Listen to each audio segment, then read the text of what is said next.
What up? Winbush here. And yesterday when I was on this podcast, the question came up on how do we migrate items from the Unreal Engine Marketplace into UEFN? So to get started, I'm in the Epic Games Launcher right now inside the Marketplace. I'm using this airplane model because it was free and I already have it added to my project. Now with Unreal Engine 5 already opened up, if I look down here inside of my content browser, you can see that we have the airplane model and we have a bunch of folders.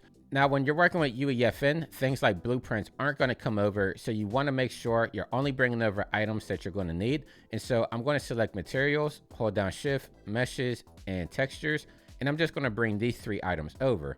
Now, if I right click and then I come over here to migrate, you can see that now it has everything checked on in those folders. And so we're just going to bring these three folders over to UEFN. And now if I click on OK, and then I'm just going to look for where I have my UEFN project saved, which is right here under my project, just a default name. And then I'm going to come under plugins, my project, content, and then I'm just going to select this folder. And now this is going to migrate everything over. So now that we actually exported stuff out of Unreal Engine 5, now let's jump into UEFN and see where it's at. So right now I have UEFN opened up. And if I come down here to my content browser, you can see that I have my commercial plane down here. And if I look under meshes, I can actually just drag one of these LODs into here. So let's do LOD 0. And there we go. So now we have our model inside of UEFN.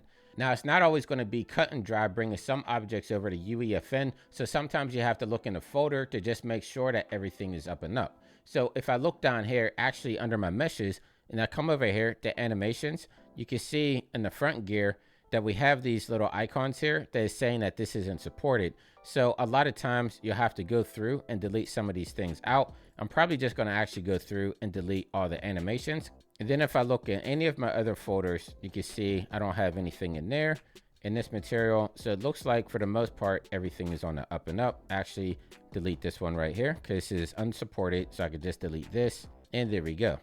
You can only use 2K textures whenever you're trying to stream your game through Fortnite. And so usually these textures are going to come in a little bit larger, coming from Unreal Engine. So you'll want to make sure that you go inside your textures folder down here and double click on your materials down here and just make sure that they're at least displaying at 2K. Even though this was imported at 4K, it's displaying at 2K. But what I like to do is actually export these out and just make them 2K and then re-import them. Sometimes that's going to be a task, but it's going to give you a lot better optimization on the back end.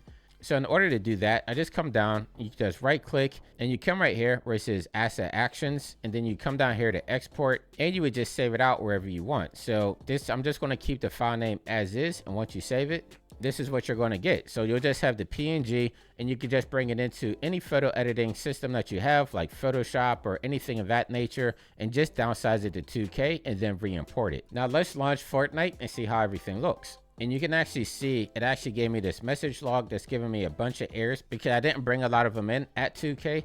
And so it's just telling you that your LODs are going to be reduced down to 2K. That's why I say it's probably better just to export these out and then actually bring them in natively 2K. And then you don't have to worry about any of these errors.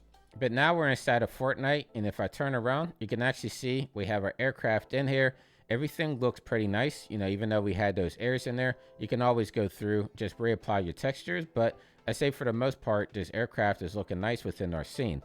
So that's basically the breakdown of how you bring your stuff over from Unreal Engine into UEFN, especially if you're using stuff from the marketplace. Again, the big caveats, you want to make sure that your textures are at 2K so you don't get any type of discrepancies. Yeah, so hopefully that helped you guys out. I'll be doing a lot more UEFN tutorials once again coming up here in the new year. So make sure you hit that subscribe button if you want to be up to date on that. Leave me a comment down below. Let me know what you guys are working on. And of course, as always, stay fresh, keep creating, and I'll catch you in the next video. I'll see you soon. Take care.